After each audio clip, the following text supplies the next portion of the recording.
is for adults only.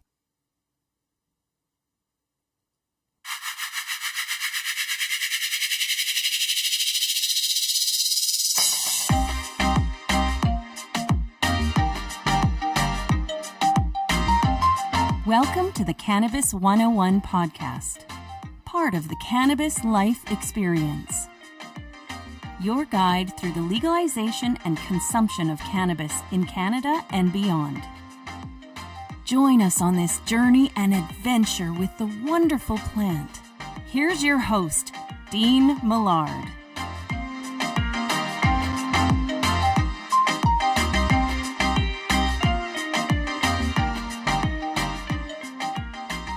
Hello there, and welcome to episode 80 of the Cannabis 101 podcast, hour number 1.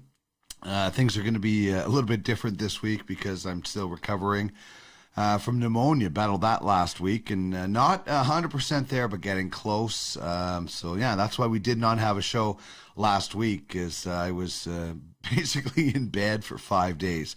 So glad to be vertical, glad to be chatting with you, and glad to kick off the show in a way that only we like to do here on the Cannabis 101 podcast, and that's by finding out just what's your groove.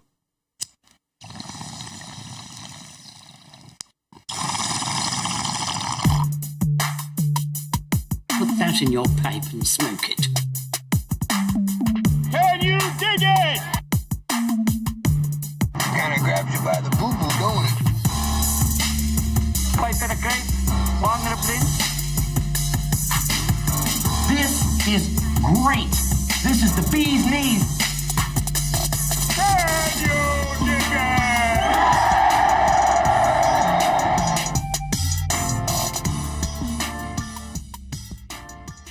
So with What's Your Groove, I want to know that if you're smoking a joint, maybe you got a bong, maybe you got some CBD, maybe you got an edible that I have, let me know. Hit me up on Twitter at the Cannabis 101. You can find us on Instagram and Facebook at the Cannabis 101 podcast.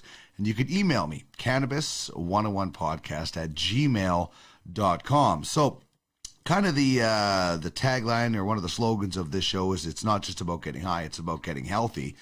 And after, just getting over pneumonia, it's probably not a good idea to be smoking or even vaping a lot of things. I'll vape a quick bag later, or not even a full bag in Know Your Buds. But I've got to recover, so I don't want to do that. But I still want to get the benefits of the wonderful plant that is cannabis. So I have here from Collab Project a cherry cola pop. So I was in to see my good friend Gage at Plant Life Jensen Lakes, and I always love his recommendations, something new. I was looking for an edible that I could have because I'm, again, not wanting to do a lot of vaping, and especially, if any, smoking, no smoking at all. So this has kind of been described as a little bit of maybe like a pop rocks. I love those. So that is what I am grooving on.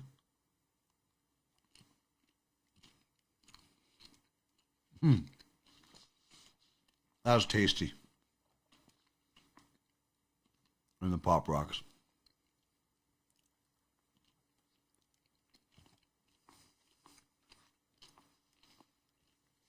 Bravo, Gage.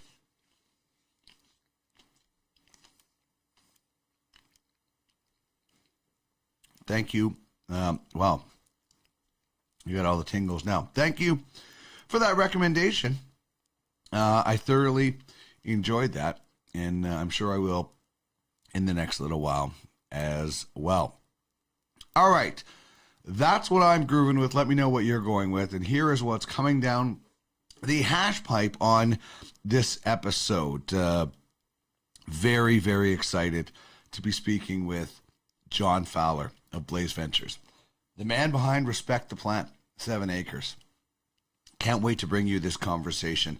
Very open and honest, and John giving some great suggestions for the cannabis industry and talking about his past and the future. So really, really excited. It was a really, really fun conversation that we will be bringing, and then we'll have one hitters with John later on in the week. Chris Ianson of Plant Life Cannabis, regional manager, will be by as well. We're doing Black Cherry Punch from Figure. This is a dynamite cultivar, and it was in phenomenal shape as well. If you've seen some of my Instagram posts, things like that, I have had some cannabis, and I try to be honest when I get cannabis that isn't good and is good, and this stuff is very, very good. Our cannabis question is about 2021. We will have what pairs well with cannabis. The cannabis character is from Scary Movie. We'll tell you about the Weed Weekly and our giveaway that we have every week. But let's get things going right now and give you a chance to win some great prizes with the cannabis question.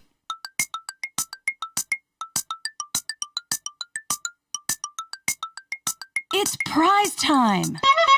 Chime in on the cannabis question. Okay.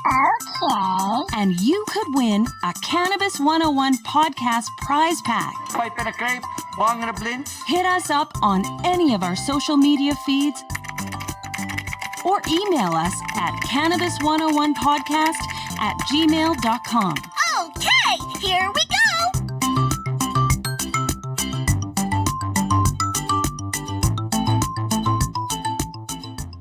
So the question is, what is something new to you in cannabis in 2021? As so many great things are already happening when it comes to the plant. For me, I've discovered bath bombs. We had Tanner Stewart of Stewart Farms on and went out and grabbed one of his Blue Dream bath bombs, and it was definitely relaxing.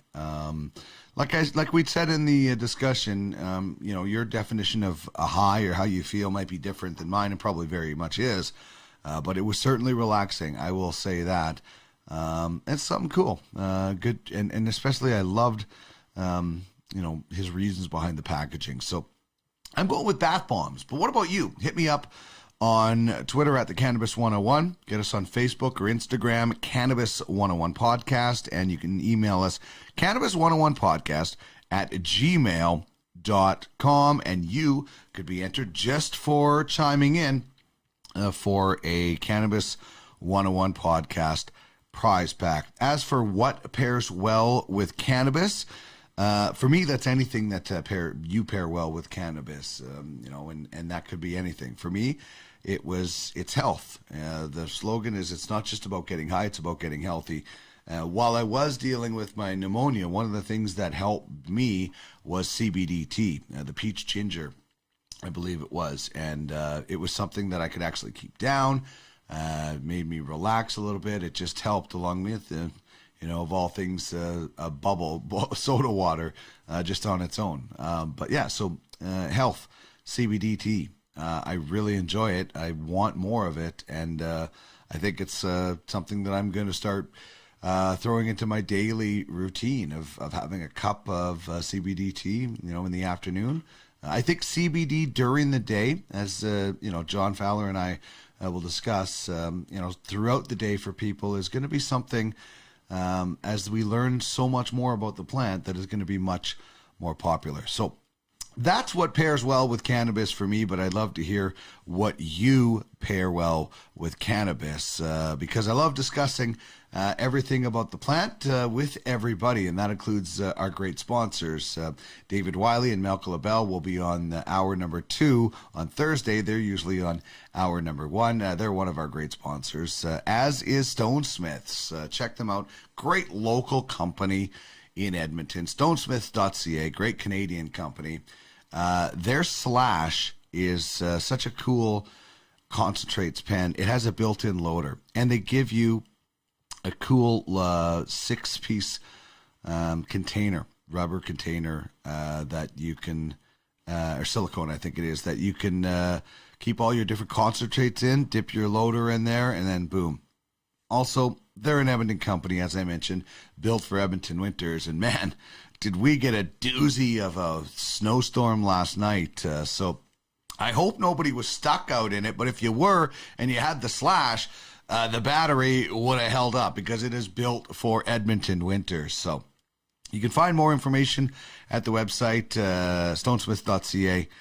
You can find it at Shell Shock in Edmonton, Smokers Junction in Calgary, and Cowboy Smoke Shop in Calgary and Vancouver. Another one of our partners is the artist My Dead Dog, who puts together some songs about the wonderful plant, including the weed song. We're going to hear that, and then our conversation with John Fowler, the founder of 7ACRES, and now Blaise Ventures, right after we hear the weed song from the artist My Dead Dog.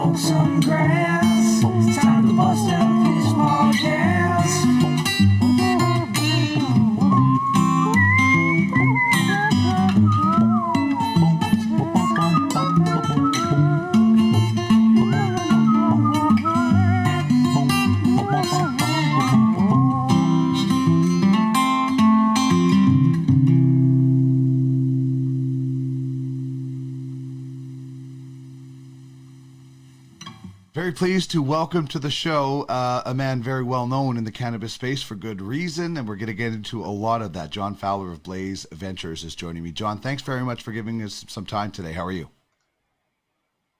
Good, thanks. How are you?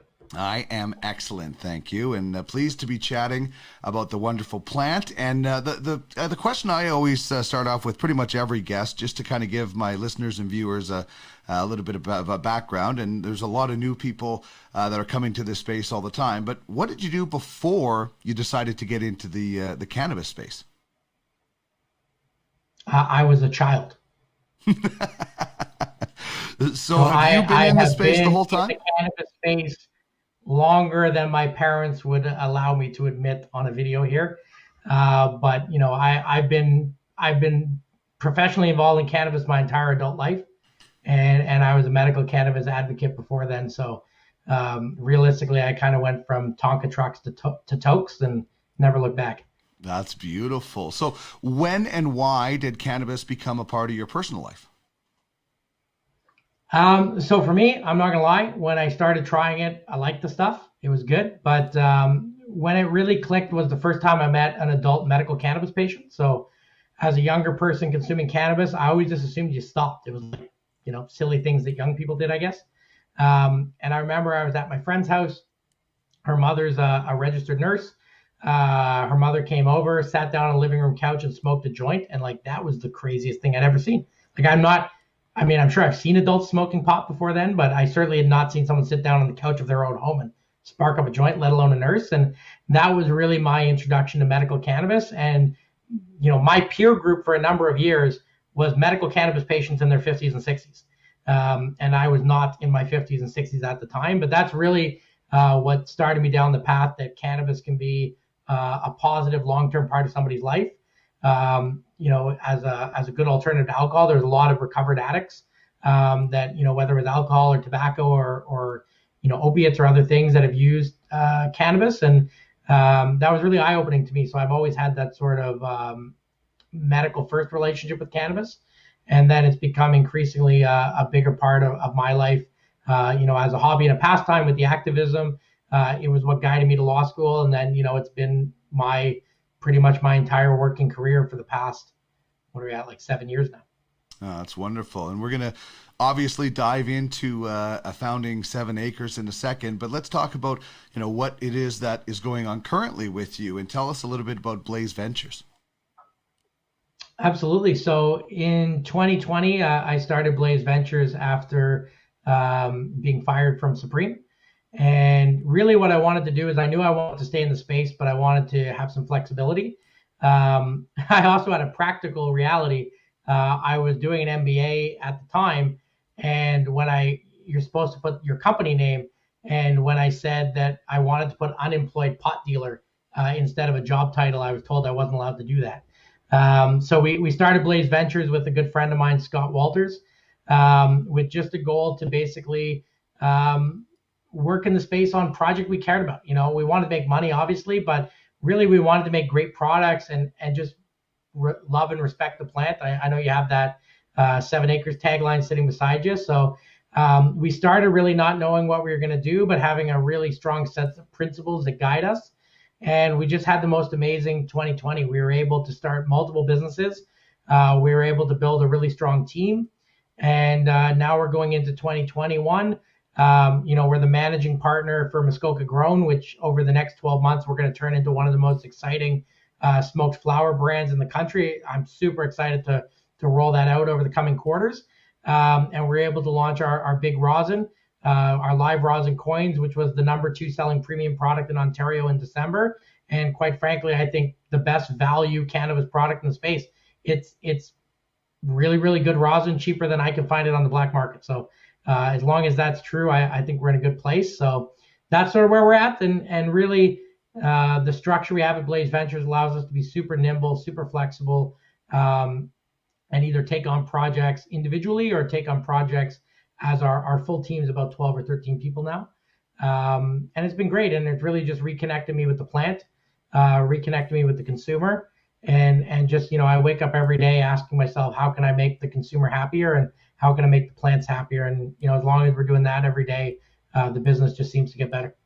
That's awesome. And you're right. I have that respect the plant logo or catchphrase. I think it just encapsulates everything. If you want to get started in cannabis, that's where you should start. And maybe let's go there. What was it like, founding something like 7ACRES and coming up with, I think, which is something that is just encapsulates what you should be, the proper attitude when you're getting into this space. Yeah, so 7ACRES was obviously a career highlight for me, and I hope the brand continues to be successful, and I can tell my grandkids about it one day. That's what your old grandfather created way back in 2015, 2016. But for us, really, we had to achieve a couple things. Number one, I had a personal problem. I know a lot of people that were in the MMAR or ACMPR program that grew cannabis that was way better than 7ACRES. But I also knew 7ACRES cannabis was way better than most of what the LPs were doing. So if you notice, we always said we were the best legal cannabis. So that was part of our carve out. The second thing is we wanted to come up with a slogan that not only were we proud of, but that nobody could detract from. So I'm a big believer in net promoter scores. So your promoters are as relevant as your detractors. And we were worried that a lot of things we came up with, if you're in the culture, at that time, we always viewed the unlicensed producers and sellers as our main competition. Maybe arrogantly, we figured we could beat all the legal guys. So we came up with Respect the Plant, because my view is you might not like legal cannabis. You might not like me. You might not like our brand, but you can't hate on the plant. And that's where we started. And it really became a mantra for the entire business. Around just respecting the team, respecting the facility, respecting the company, but most importantly, respecting the plant and the people that consume the plant. And I think that's what sets 7ACRES apart is we prized our customers. There was a lot of people back then running cannabis companies who, for example, would not be happy if their 19-year-old child came home and said, I've decided to give up drinking wine and I'm just going to do cannabis now. I don't have a 19-year-old kid, but if I did, nothing would make me happier. So that really was the ethos. It was a mantra for us. And one thing I was really proud of in December, I worked a couple of shifts at a retailer in Toronto, trying to just better understand the retailer's job and how they deal with consumers. And 7ACRES, we weren't the top selling brand that day, but we were the top selling brand that people asked for by name. So for example, Ready Can with their Reddies flew off the shelf, but people would ask for the little cigarette joints. Right. People came in asking specifically if we had anything from 7ACRES. It was the most heartwarming thing to know, even a year after I had been involved, that people are still asking for it by name and just being proud that we set up a brand and we set it in the right direction. And I think some good people are at the helm, managing that brand moving forward. So that's the beginning and the excitement and everything that was you're so proud of. I guess the flip side, and you alluded to it earlier, having to leave that company that you built is that one of the harder things that you've had to deal with? Yeah, I would say that. So look, everything comes to an end at some point. I always had a fantasy that I would run the company for 40 or 50 years. But I was not perfect as a leader. I didn't make every decision correctly. And in the end, there was a change in direction in 2019 that saw me, move to the side and then eventually moved out. For a while, I was very upset about it. Be honest about that. But at the end of the day, I think we resolved things in a good place. Again, I want nothing but the greatest of success for 7ACRES and Supreme. That's my legacy. I mean, nothing is better for me personally than them being the first $1 trillion company or something like that, right?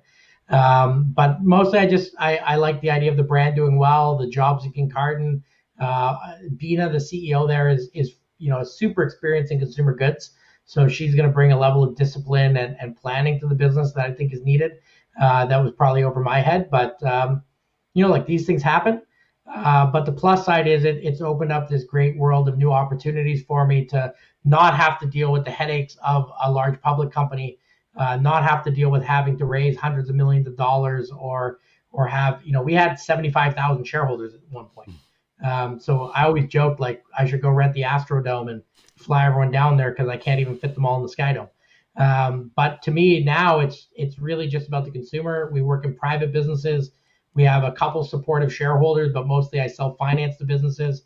And it just means we can go back to basics, create great products, price them fairly, and make sure they're made by happy people. And if you can do that, the cannabis business isn't so hard.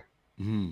Well, that's what I wanted to ask you about. What when you think of great cannabis, what do you think of? What it should look like, feel like? That this debate is going to go on for a while. The gray market, black market compared to the legal market, whatever it is.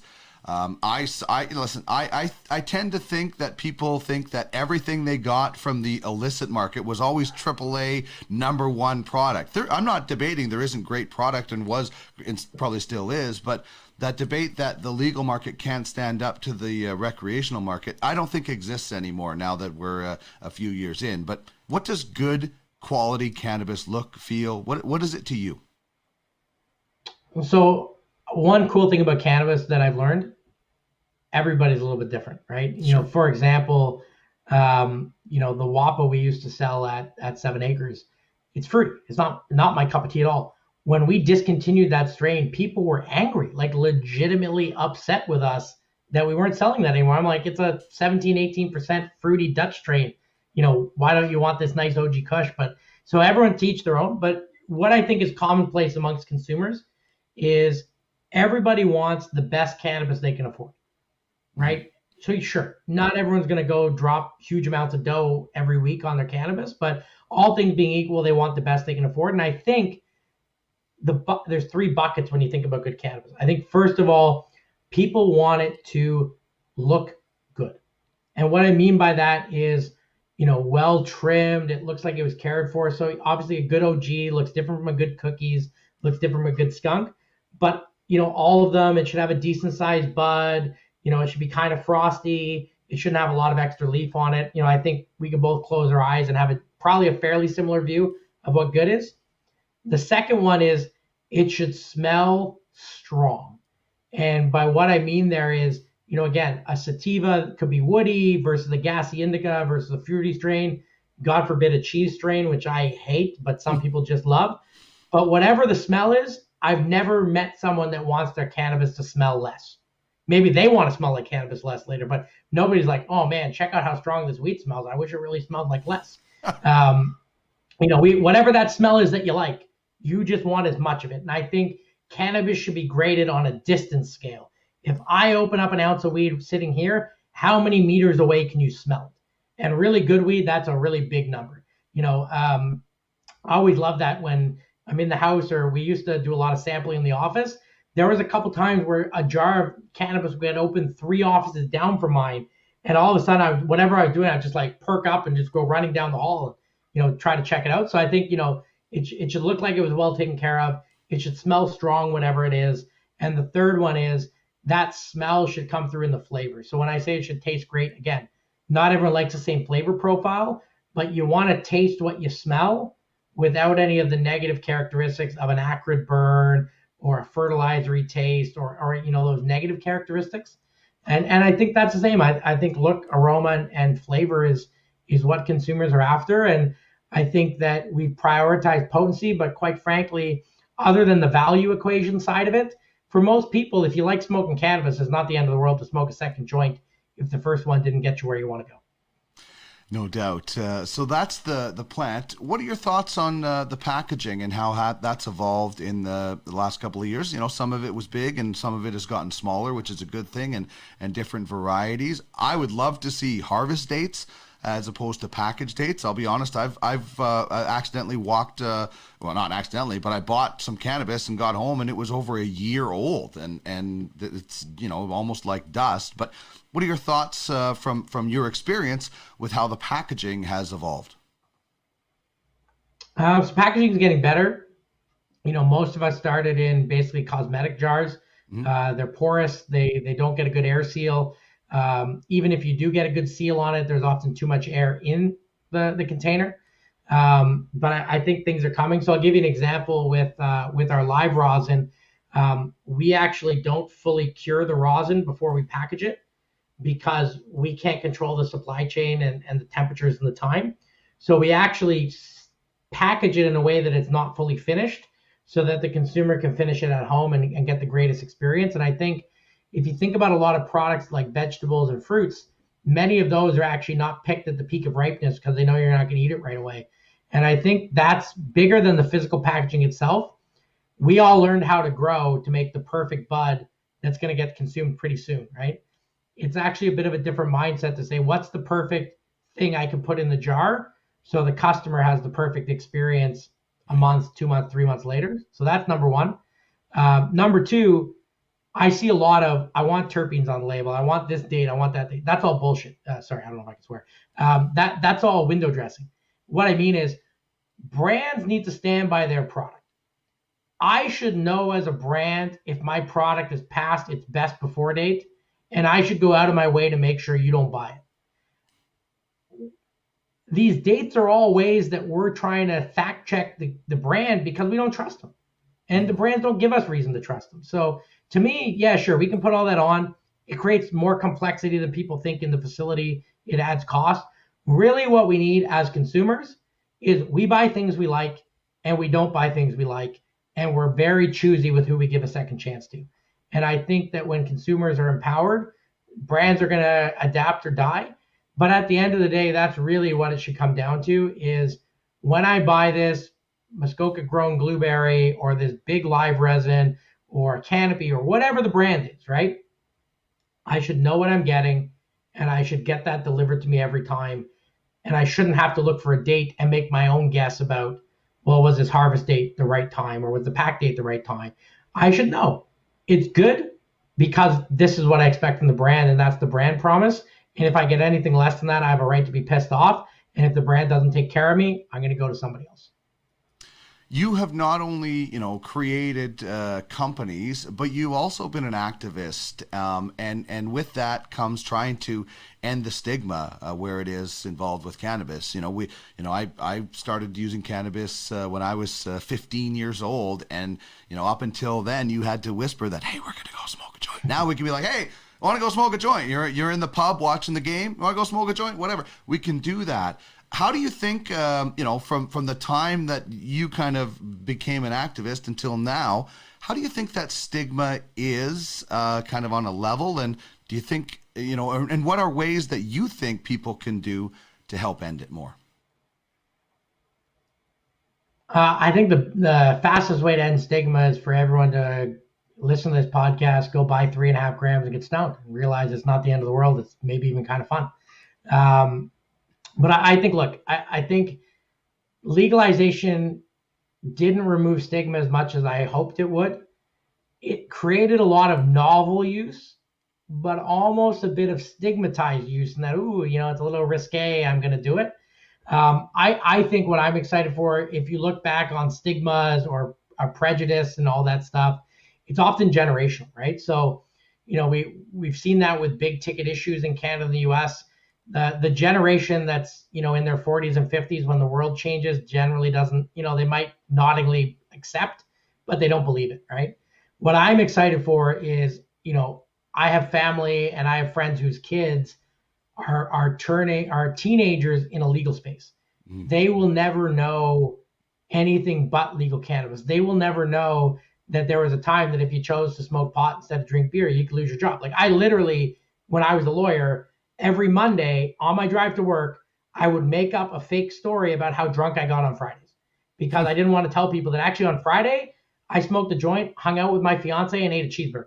And on Saturday, I woke up early and felt great. But instead of like, oh yeah, went out to whatever, drank 1,000 beers, didn't wake up till noon on Saturday. And in some perverse world, that was a better story than telling somebody I smoked a couple grams of pot on a Friday night. But I think that it's going to be generational. But the individual thing we can all do to fight stigma is if we consume, just tell people we do it and be honest about it and be honest about the upside. And hopefully that'll make people realize that, we don't grow horns, we don't lose our job, we don't do all these things. The biggest thing I had for my personal stigma that was really interesting was when I went from high school to the University of Toronto for my undergrad, to the University of Ottawa for law school, to Bay Street law firms, to the capital markets, the percentage of stoners was pretty much the same in all those groups. And that was really, they hit it better as you went up the ladder, I guess. And, there's still a lot of people I know who are influential folks that prefer a toke to a drink. And I'm always encouraging to be more public about it. But the fact that they won't just shows that, there could be stigma. And we got to keep in mind, even when we beat that stigma in Canada, it's not the same when you travel around the world, right? I have colleagues that are not in the cannabis business who say, look, I don't care if people in Canada know that I use cannabis, but, I travel to countries where it's still a legitimate crime. Like I met a guy in Spain last year from Russia who told me like, you can get decades in jail for a couple grams of pot. And then I understood why he didn't want me to tag him on Instagram that, we had this great conversation in Barcelona. Yeah, well, it shows while the world is opening up in some ways to the plant, there's a lot of places that are never going to be open to it. And let's wrap up with this one. What do you think is the next big thing in cannabis? Could be in Canada, can be worldwide. There seems to be quite the shift going on. Is there something that you think is going to be, and I look at we had the season one, as I called it, of legalization where we had flour and a little bit of oil, and then we moved into these new products. And, what's the next big thing for cannabis, do you think? 100%. The most important global event is U.S. legalization. So, over the last 50 years, realistically, the world has been forced to adopt America's drug policy. And this is beyond cannabis. This goes to, what they've done in the Middle East, what they've done in Latin America. We've all fallen in the shadows of U.S. drug policy. And sadly, U.S. drug policy has informed a lot of their foreign policy. So if we get legalization, I'm hopeful we'll see that in Biden's term. I'm not as bullish as some that we're going to see it right at the start. I think, practically speaking, he's got bigger fish to fry, so to speak, in the short term. But I do think, with the blue wave, there's a good possibility we could see legalization happen. And I think once America makes the change, I think we're going to see a domino of a lot of states that are ready to go. But maybe we're worried about their U.S. relations before doing that. And sorry, by states, I mean countries. So I think that's going to be an accelerant to how quickly we get to the point where most countries consume. And again, for example, those countries that still have very restrictive cannabis laws, once U.S. goes legal and you start getting foreign executives and actors and musicians being more open about their cannabis use, it's going to be harder and harder to maintain that prohibition fiction in those other countries. Well said. John, this has been a lot of fun. Thank you so much for your time. Thank you for 7ACRES, and best of luck with Blaise Ventures. Stay safe during these times. Thank you so much. My pleasure. Thanks so much.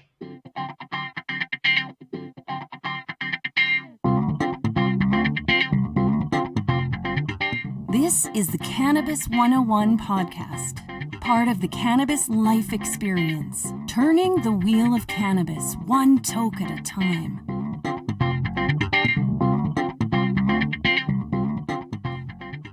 That was such a pleasure. What a great conversation. I hope you enjoyed it as much as I did as well, and big thanks to John. You can check out One Hitters later this week featuring John as we get to know a little bit more about his personal cannabis history. And you can find that in full episodes at www.cannabis101podcast.ca.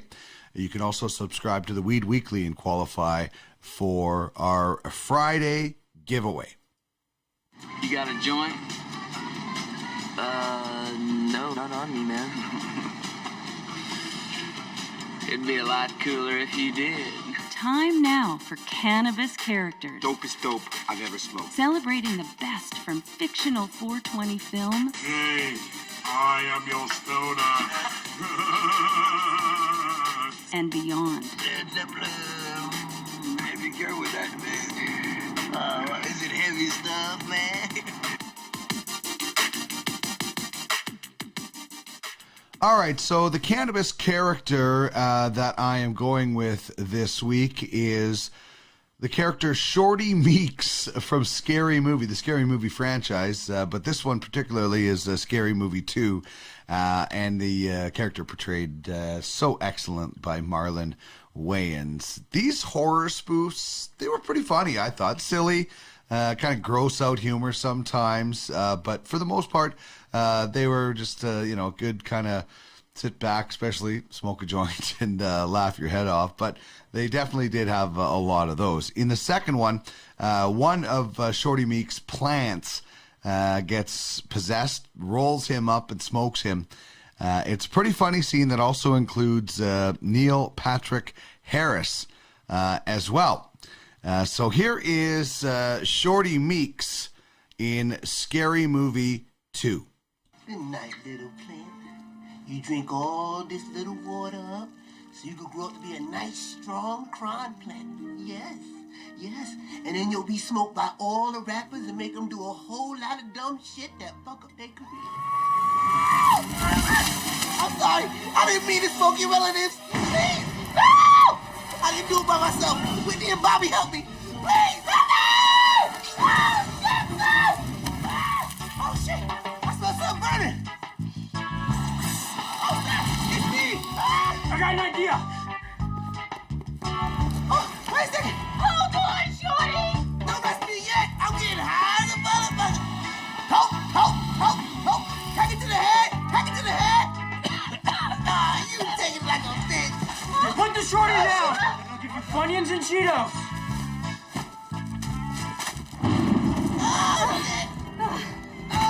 Put him out. This shit burn more than a perm. All right, funny stuff from Marlon Wayans as Shorty Meeks in Scary Movie 2 as our cannabis character this week. The cannabis life experience. It's not just about getting high. It's about getting healthy. Turning the wheel of cannabis, one toke at a time.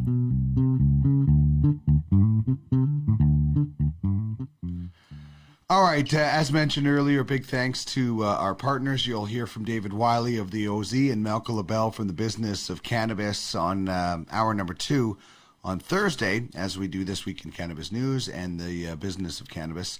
Malcolm LaBelle from the Green Generation Company. So they're our partners. The Regal Cigars, Andre from Regal Cigars. Can't wait to get him out here when we can. And of course, Stone Smith. They have the Slash right here. Looks like the thing for Men in Black. That's where the design idea came from, but then they took it off. The cool thing is you've got these temperature settings. So you just double click and boom, you go up to red, which is 500 degrees Fahrenheit. Give it 3 more clicks and then you're into the blue, which is 400, and green rather, which is 300. And you also have blue at 400. So different temperature settings. If you got live resins and live rosins, it's blue or green. If you got caviar or you have diamonds, then you're definitely looking for like the green setting.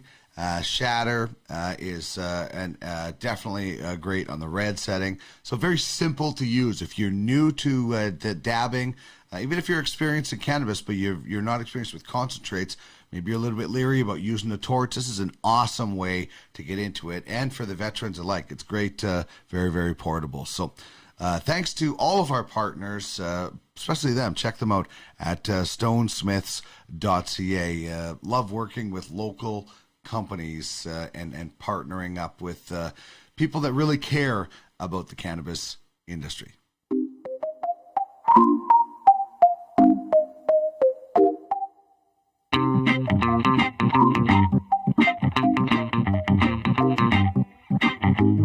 Who grew it? What's the terpene profile? Who created it? What is the lineage? How much THC? What's in a name? This is Know Your Buds, a close-up look at cultivars you should try. Or try again.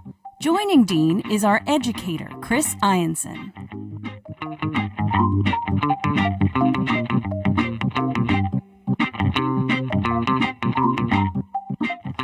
Oh, it is great to be chatting with my good friend Chris Ianson of Plant Life Cannabis once again after we had to unfortunately postpone last week. It's hard to record a podcast when you're lying in bed for 5 days, Chris, so that's why we had to skip it. But while I was recovering in bed, you and the gang at Plant Life have been very busy, especially with some new stores.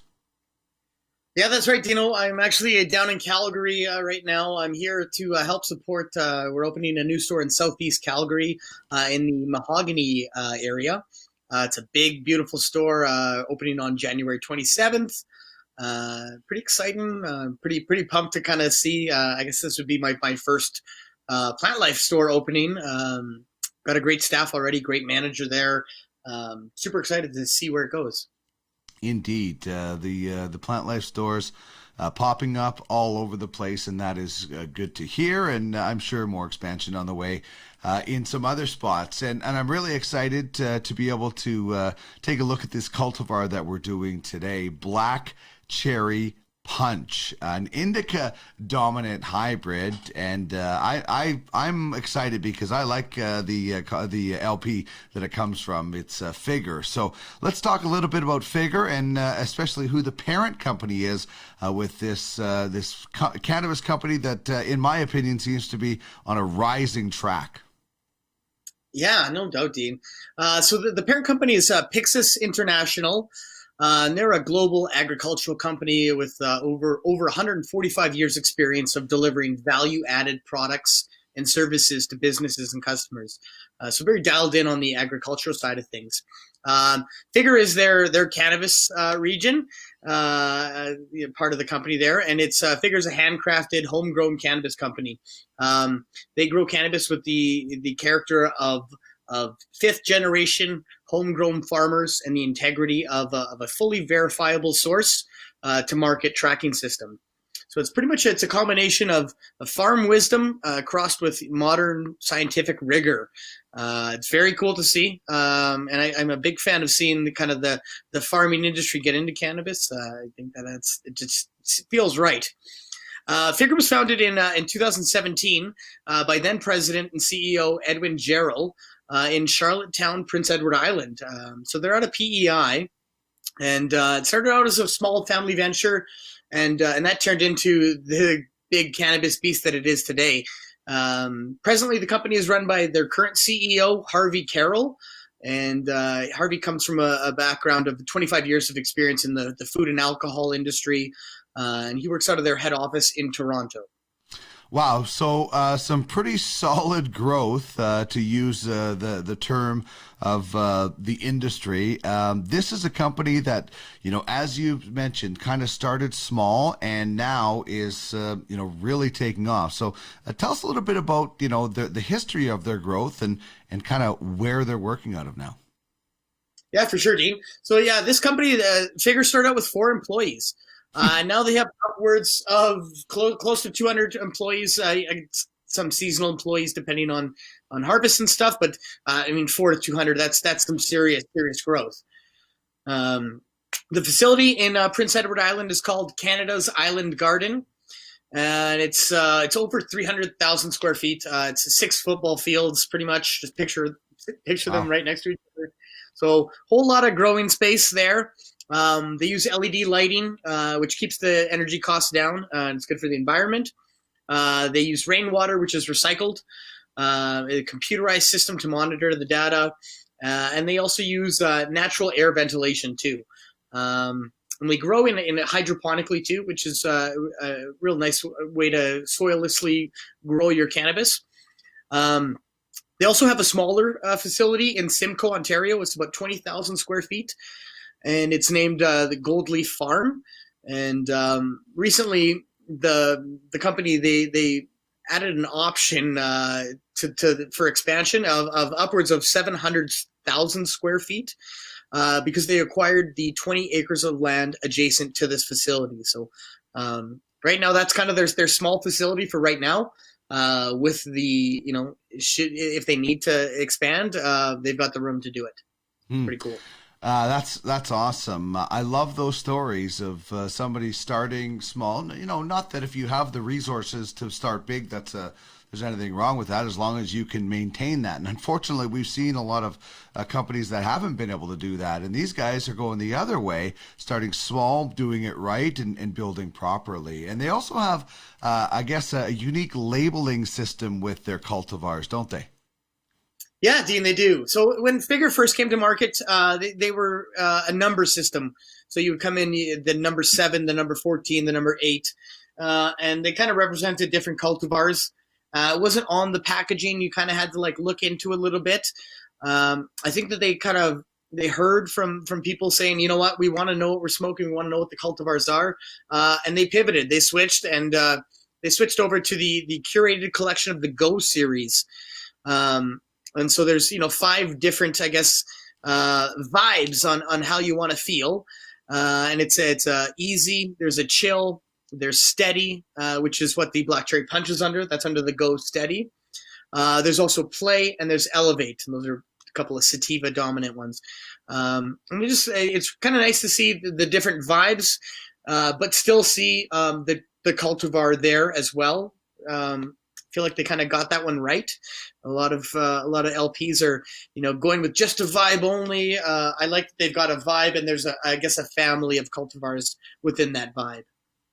I could not agree more. I mean, it's like they saw what some people were doing, and they were doing, a pretty good job, and they perfected it because they have the vibe, but then the actual cultivar that maybe you're familiar with, and you're like, oh yeah, I know about that, but maybe I didn't know about this one. So you're right. I think they're, as Charlie Sheen once said, winning on this one quite a bit with that system. So bravo to that with their different vibes and their different collections, and also bravo to them for the Figure Fund. Tell us about that. Yeah, this is really cool. So every month, Figure, they take nominations for a BIPOC owned business. BIPOC is the Black or Indigenous or people of color.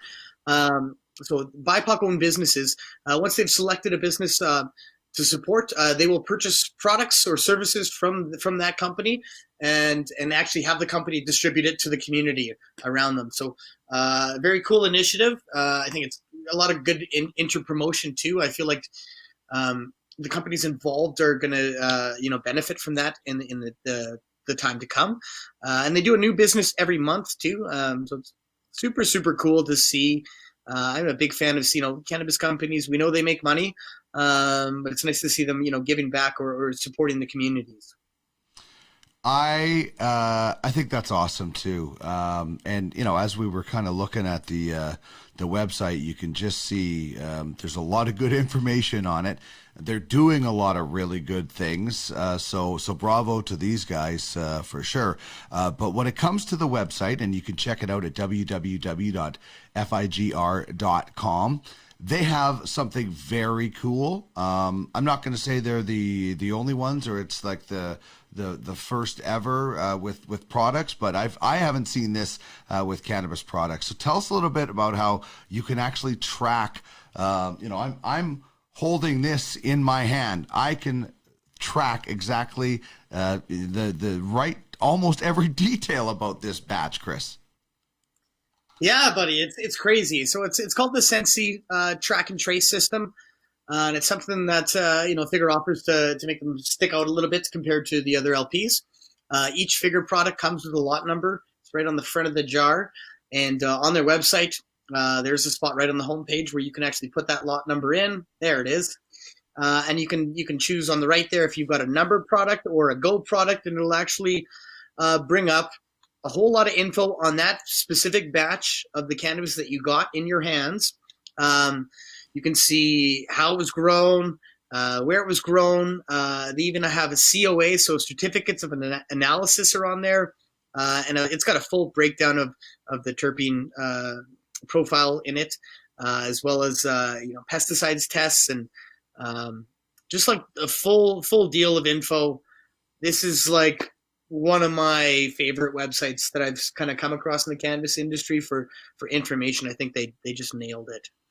Yeah, this is the best website I've seen, hands down. I think that for information, we were looking at some of the colors, everything. I've talked ad nauseum about cannabis companies trying to stand out in a world where you're not allowed to do any promotion or advertising. Really, colors are a big thing in doing that, and they nail that.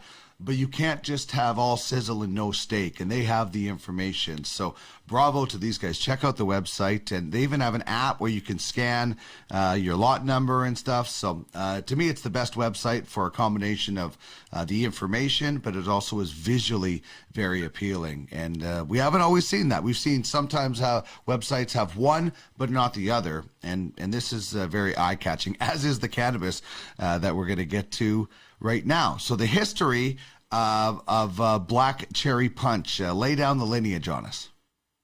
For sure, Dean. So it's a cross of Black Cherry Pie crossed with Purple Punch.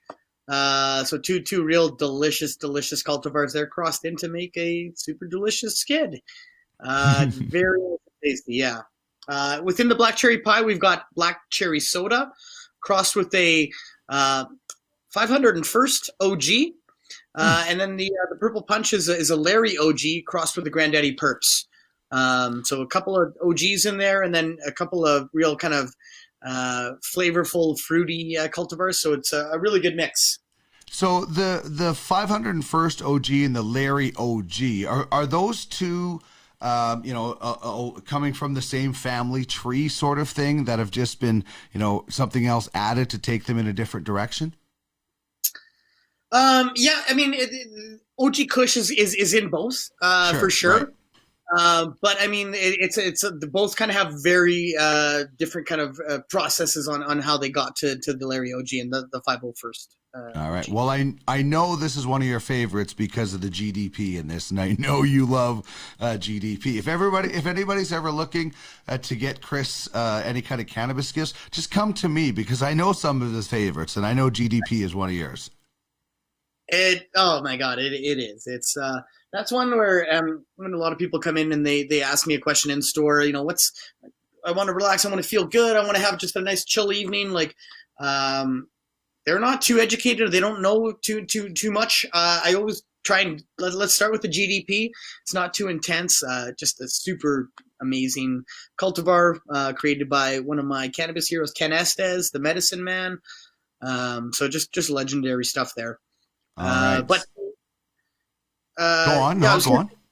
Yeah, I was just going to say about like the GDP is amazing, but the Black Cherry Punch that we have was initially bred by the Elite Cannabis Breeders in-house genetics, and they're out of the USA, and they've got 63 unique cultivars that I came across on my Seed Finder website there. Wow. With really cool names that I've never heard of before.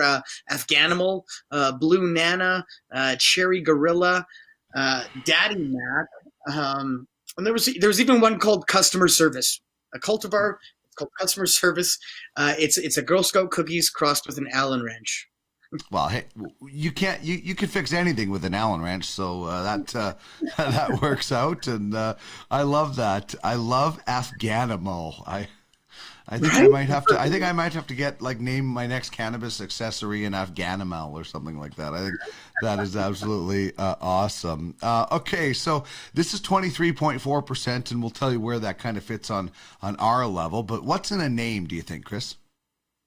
So with the black cherry punch, it's a genetics name. We've got the black cherry pie, so the black cherry, and we've got the purple punch, so you got the punch. I think too with the black cherry is a flavor name with the sweetness of it. But that's pretty much kind of just a basic genetics and flavor name, Dean. Alrighty, now we get to the look and start with the packaging. A standard tub, but at least it's not white. I think that stands out. If you're in a store and you're looking for something to display, that's going to catch people's eyes a little bit more. It was sealed. There was no humidity pack, so I'm gonna grade. If you have a humidity pack, you get bonus points.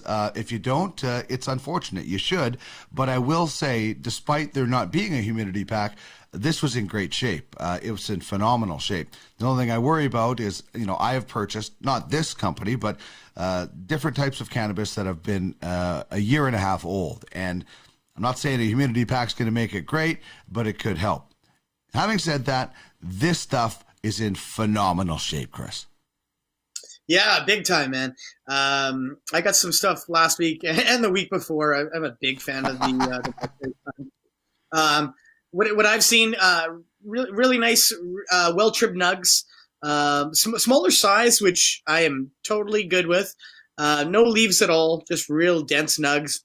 Color-wise, we've got, the darker green buds for sure, with some purple flecks in the bud and some real nice bright orange pistils.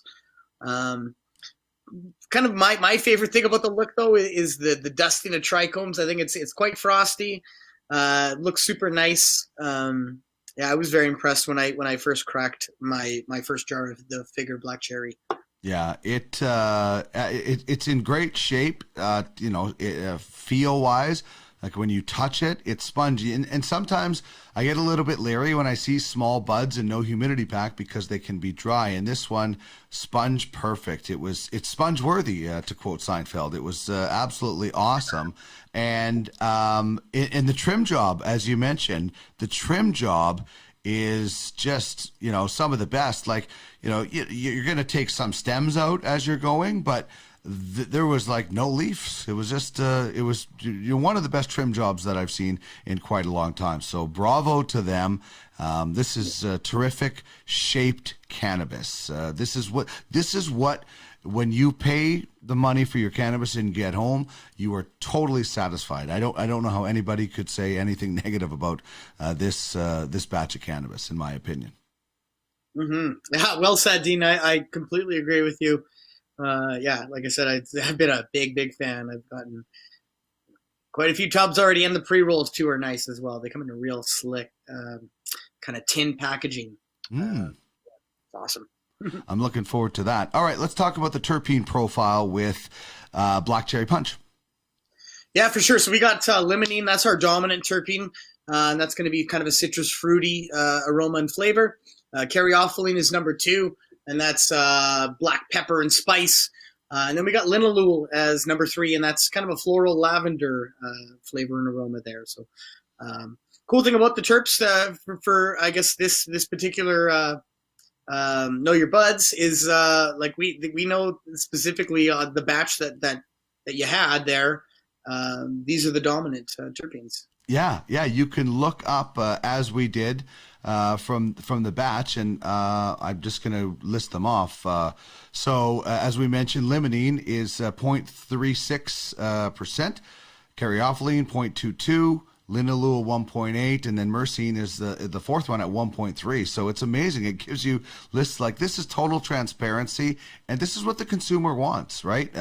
Especially people that are very new to cannabis and maybe don't know anything that it was other than it was illegal and maybe shady. And well, this pulls back the curtain, right? This shows you everything that this is certified to be and is. And this is what's going to bring other people in. And speaking of new people, give us a run through of what a terpene is for maybe some of the new listeners and viewers we've picked up in 2021.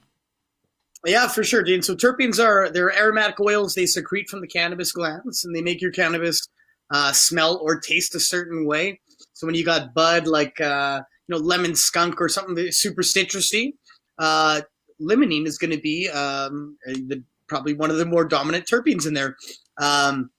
with terpenes, there's the smell and the taste and the flavor. There can also be some effects that you can kind of receive from terpenes. Now everyone is different. Our bodies all react differently to cannabis, as we all have different biologies. But there are some generalizations where some I guess limonene, for example, is known to be a bit uplifting, whereas myrcene could be a bit more sedative, a bit more heavy, a bit more into the couch. But again, those are generalizations. I mean, terpenes and cannabis affect everyone differently. But with the terpenes comes into play the entourage effect, Dean, and that's THC, CBD, and your terpenes all combined together to give you the desired effect of the cannabis. Mm-hmm, yeah, and we're finding out more and more, and they even have the cannabinoids listed on those COAs on the website. So great information from you and great information from Figure as well. So what did you smell when you cracked open your batch the first time? So for me, initially earthy and spicy, right off the hop, for sure. And then I definitely got like a kind of a sweet, almost candy-like smell. I'm kind of trying to realize if maybe the name is kind of giving me a bit of that placebo effect. Because I keep thinking of the Coke bottles, like those black cherry cola bottles. But I definitely got earthy, spicy, and sweet for sure. Yeah. The first thing I thought of when I opened it, and I kind of think I'm a little bit the same with you, kind of maybe influenced by the name a little bit, but I smell Black Forest cake and sort of the cherries that go in that right away. I will tell you though, after the grind, and I think that's also something that's important for people, smell your cannabis before you grind it up and smell it after, because things get, molecules get released and things like that. But I got a real strong floral smell that wasn't as prevalent before, that was really there after the grind. So I think that's also another, we talk about putting your cannabis under a light and looking at it a little bit, smelling it before and after the grind, I think can bring out some different flavor smells as well too. Yeah, that's become, I guess, a part of my ritual now, Dean. It wasn't before. Now when I prepare a joint, I will smell my grinder, because you do get some extra notes in there once it is ground up. So highly recommend everyone check that out. Do it on your own. You will notice the difference. All right. What about the taste test? What do you get from this? So taste test for me was definitely earthy and woodsy. And on the exhale, it's kind of like a citrus fruity sweetness coming out. So again, made me think of those Coke bottles. Yeah. But delightful. It tastes delightful in my opinion, Dean. I think I definitely got the earthy and the sweetness on the exhale. I'm just waiting for the old Supernova Volcano Hybrid to fire up, and I will get another taste at it. But certainly the earthy taste was very prominent. And I was expecting more of the floral taste, and it's there, but it's more kind of like that fruity sweetness that you talk about. What about your experience? I know you've had a lot of experience lately because you've been a big fan of this, but and as we should point out, as you did, everybody is different, but what was your experience like? Right. So in my experience, super relaxing, very soothing on the body. The initial highs is more so on the body to start, and then I kind of, there's a steady head buzz throughout. Makes me smile a lot. I get in a really good mood when I smoke the Black Cherry Punch. I find it to be very balanced with the head and the body, maybe a slight edge to the body, but there is some real nice head effects to it. Yeah, like I said, I've been a big fan of it. I feel like I sold a lot of it too. People come in asking for something tasty. Here's what I like that's tasty, and it's super smooth to smoke too. That was worth, I guess, bringing up. Is every time that I was consuming it in the joints that I would roll, it was super smooth right to the filter. I appreciate that a lot. Well, I could tell you, I haven't been doing a lot of smoking. Well, I haven't been doing any smoking and vaping since I, came down with pneumonia last week. And this is like, one of the first days that I've tried this. And you're right. And I'm taking very, very small because I'm not fully recovered. But very, very smooth, especially in the vape form. So I can totally concur with that. And as mentioned, everybody is a little bit different, but we do like to make sort of some general recommendations of who, what, and when this might be good for based on our experiences with it. So who, what, and when? What do you got? So who it's good for? Intermediate smokers. Don't jump into the black cherry punch if you're new to cannabis. Just the THC levels are a bit on the high side. Anything 20% plus, you don't just want to dive right into. When it's good for me, it's an all day cultivar. I like it all day. I think it's best in the evening time. But I definitely have started some days off with the black cherry punch, and found myself still motivated. I still got stuff done. Maybe a little bit slower than normal, but with a big smile on my face. So that was great. What it's good for is chilling out, getting your relax on. It was really nice for that. It's great for right after work, even right after dinner. I definitely was a big fan of it then. Kind of right when you get in, take your shoes off, put your keys on the counter, jacket off. What am I going to smoke? I think the black cherry punch is a really good option for that. Just puts you in a right mood. And I think it's great too for watching sports. I watched some NHL games with it. It was awesome. Yeah, for sure. Well, if you can watch the Oilers and still enjoy it because of Black Cherry Punch, then there's at least a bonus, because there haven't been a lot to enjoy with the Oilers this year. So there's a bonus to that. And you know what, I think you made a really good point that we should bring up is that, this is an indica dominant hybrid, but it's still something that you can use during the day. I think, there's a bit of a push on, and we changed this segment from What's That Strain to Know Your Buds, because we're going with cultivar over strain. There's a lot of people that want to get rid of sativa indica hybrid. I still think we can have those words as long as we educate people that not every indica is going to make you fall asleep, and not every sativa is going to make you talk as fast as possible or whatever. So there's definitely some in-betweens, and it's great to know that this is an indica dominant hybrid that is good during the day. Yeah, totally, Dean. It was start the day off with this indica dominant hybrid. You're good. I didn't take any naps. I didn't turn into a zombie. Had some really good days. Awesome. All right, really good days ahead for people in the Plant Life family. You guys are excited about it, and the consumer will be as well. Yeah, Dino, we're launching a new membership program soon. It's actually going to be called the Plant Life Family, where our guests that come to the Plant Life stores, we're going to be able to. You're going to have an app on your phone that, and there'll be kind of like a point system there, and it's just real exciting. Kind of pumped to get it launched here. I've got to see a little beta version of it, and it looks very cool. I'm excited to use it once it's up and running. And I guess another thing too with our Plant Life family is all of our Instagrams for all of our stores. All the Instagram accounts have been kind of set up. They're all running. And I've had texts from friends asking me, if I've had anything to do with the new Instagram presence that we're seeing from Plant Life lately, and it's just all stores they've all got their accounts up now, and they're posting on the regular. So if you got a Plant Life store that you go to on the regular and frequent, check out their Instagram page, and you can see the daily deals, and even on delivery days, we're kind of letting people know about the new fun stuff that's coming in. So all kinds of fun stuff happening with Plant Life, Dean.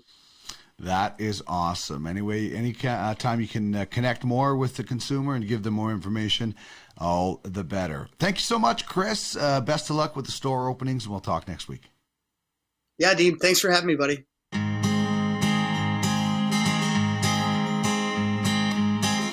This is the Cannabis 101 podcast. It's all part of the cannabis life experience. Turning the wheel of cannabis one toke at a time.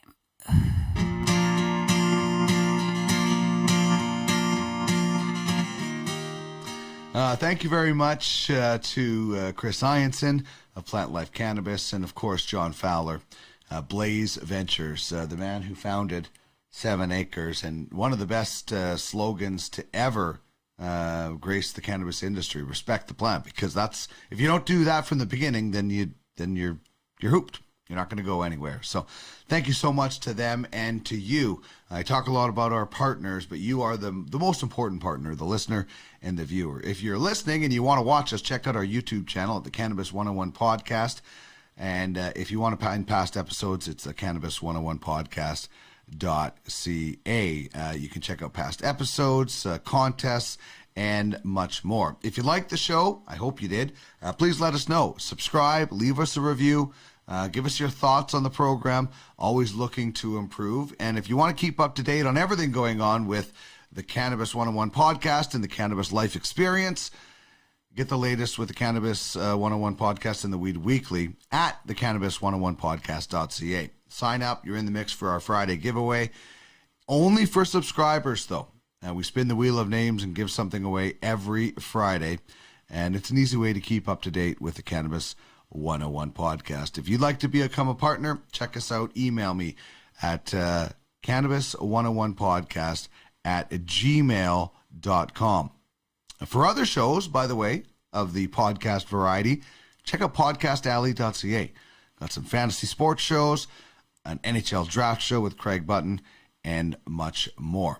We're back at it on Thursday. I know the graphic says Monday, but it will be Thursday with hour number 2, which is usually hour number 1. David Wiley of the OZ on This Week in Cannabis News, and Malcolm LaBelle from the Green Generation Company on the business of cannabis. We'll have Weed Word of the Day, the Cannabis Question once again, where you can qualify again for our Cannabis 101 podcast, and we will have the more information on the Weed Weekly. So there you go. That will wrap things up for us on this episode. As we always do, we will leave you with the marijuana song from the artist My Dead Dog. Thank you so much once again to John Fowler of Blaise Ventures, Chris Hyanson of Plant Life Cannabis. My name is Dean Millard. We'll chat again on Thursday. Remember, it's not just about getting high, it's about getting healthy.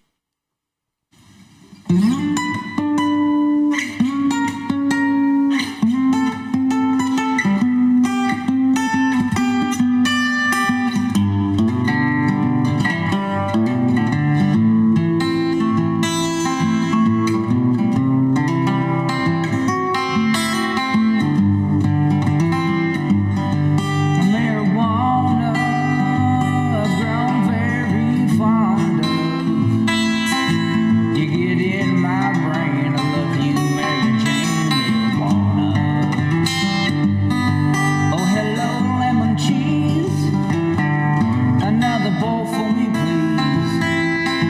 You get in my brain.